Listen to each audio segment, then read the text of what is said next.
अस्सलाम वालेकुम, मैं हूं गुलाम मुस्तफा। आप देख रहे हैं पाकिस्तान जिंदाबाद एचडी।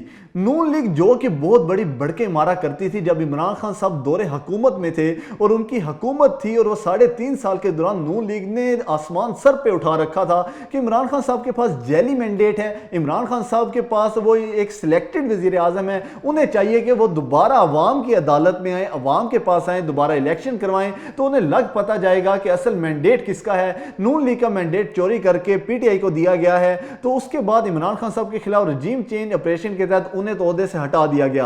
अब इमरान खान साहब ने एक मास्टर स्ट्रोक खेला और उन्होंने असेंबली तहलील करने का ऐलान कर दिया। जैसे इमरान खान साहब ने असेंबली तहलील करने का ऐलान किया तो उसके बाद नून लीग की जो सफ़े हैं उनमें बहुत ज़्यादा बिगाड़ पैदा हुआ, उनमें बहुत सारी फ्रस्ट्रेशन पैदा हुई। उनका कहना था कि किसी सूरत हम असेंबली तहलील नहीं होने देंगे।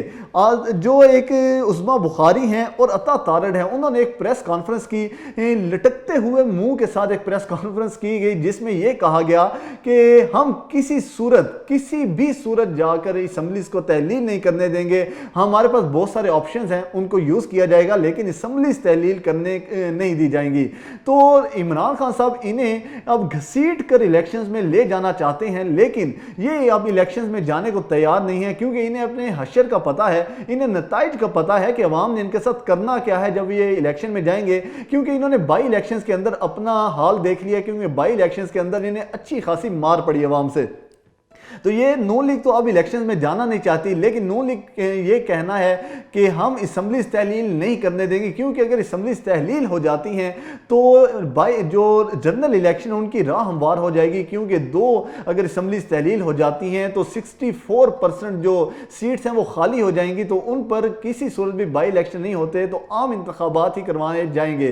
तो जो इन्होंने बात की कि हमारे पास ऑप्शन है, वो अगर हम ऑप्शन आपके सामने रखें तो इनके पास उनके मुताबिक 3 ऑप्शन हैं। एक तो ये कि वो अदम एतमाद की तहरीक लेके आएंगे वजीर आला के खिलाफ, और जब वजीर आला के खिलाफ अदम एतमाद की तहरीक आ जाती है तो वजीर आला से असेंबली तहलील करने का जो इख्तियार है वो चला जाता है। दूसरा ये ऑप्शन है इनके पास कि ये एतमाद का वोट लेने का कहा जा सकता है। गवर्नर जो पंजाब है और गवर्नर केपी के, वो दोनों वज़रा आला को ये कह सकते हैं कि आप एतमाद का वोट लें, और एतमाद के वोट के दौरान भी जब तक उस पर वोटिंग नहीं हो जाती तब भी उस पर ना तो ये असेंबली तहलील कर सकते हैं वज़रा आला, उनसे ये इख्तियार चला जाता है। तीसरा ये कि वो गवर्नर राज लगा सकते हैं। तो 2 पहले ऑप्शन पर अगर हम बात करें तो दोनों जो असेंबलीज हैं, चाहे वो पंजाब असेंबली है चाहे वो केपी की असेंबली है, वो इन सेशन है, और इन सेशन आईने पाकिस्तान के तहत अगर कोई भी असेंबली इन सेशन होती है तो उसमें ना तो अदम एतमाद लाई जा सकती है और ना ही उसके दौरान एतमाद का वोट लेने का कहा जा सकता है। जो असेंबली इन सेशन होती है उसका सेशन ख़त्म करने का इख्तियार सिर्फ और सिर्फ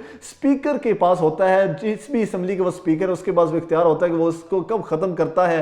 तो इस टाइम दोनों जो पंजाब असेंबली और केपी की असेंबली इन सेशन है, दोनों में ना तो अदम एतमाद की तहरीक लाई जा सकती है, ना ही गवर्नर एतमाद का वोट लेने का वज़रा आला को कह सकते हैं। तो ये दोनों ऑप्शन तो रद्द कर दिए गए। उसके बाद जो गवर्नर राज का ऑप्शन है वो होता है हंगामी सूरत हाल के अंदर, कोई भी ऐसी हंगामी सूरत हाल हो सकती है, कोई इमरजेंसी नाफिज होती है, माशी इमरजेंसी नाफिज होती है, मुल्क में अगर कोई जंग की सूरत हाल है तो उसमें जाकर आप गवर्नर राज लगा सकते हैं। लेकिन ऐसी भी कोई सूरत हाल नहीं, गवर्नर राज का भी राह हमवार नहीं की जा सकती।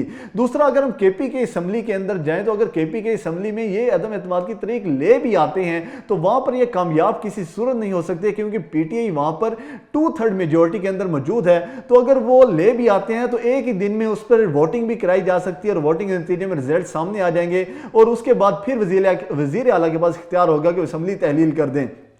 अगर हम पंजाब असेंबली की बात करें तो पंजाब असेंबली में सबतैन खान ने एक तो कैटेगोरिकली कह दिया है कि इन सेशन जो हाउस होता है उसके अंदर अदम एतमाद और एतमाद का वोट लेने का नहीं कहा जा सकता, और अगर इसमें ले भी आते हैं तो उनका ये कहना है कि जो पंजाब असेंबली के अंदर नून लीग की जो स्ट्रेंथ है वो ऑलरेडी कम है, इनके पास नंबर्स भी पूरे नहीं है, क्योंकि इनके 22 जो अरकान है वो तो मुअत्तल किए जा चुके हैं। तो अगर ये इसमें भी ले आते हैं तो इसमें भी अगर फौरन वोटिंग करवा दी जाए तो इमरान खान साहब की जो पार्टी है पीटीआई اس میں سرخرو ہوگی. اور جو فواد چودھری ہیں انہوں نے بھی واضح طور پر کہہ دیا ہے کہ اگر کسی بھی اسمبلی میں عدم اعتماد کی تحریک لائی جاتی ہے یا اعتماد کا ووٹ لینے کا کہا جاتا ہے تو ہم اس پر فوراً ووٹنگ کروا دیں گے اور اس کے بعد اسمبلی تحلیل کر دی جائے گی. تو یہ صورتحال ہے. وہ نون لیگ جو کہ پہلے الیکشن میں جانا چاہتی تھی اب وہ الیکشن سے بھاگ رہی ہے اور عمران خان صاحب انہیں الیکشن کی طرف گھسیٹ رہے ہیں. تو دیکھنا یہ ہے کہ اب آنے والے دنوں میں کیا ہوتا ہے. عمران خان صاحب کامیاب ہوتے ہیں کہ نون لیگ جو بھی ہو پاکستان کے لیے بہتر ہو, پاکستان کے لیے اچھا ہو, پاکستان کی معیشت کے لیے بہتر ہو. ملتے ہیں نیکسٹ ولاگ کے اندر, تب تک کے لیے اللہ حافظ.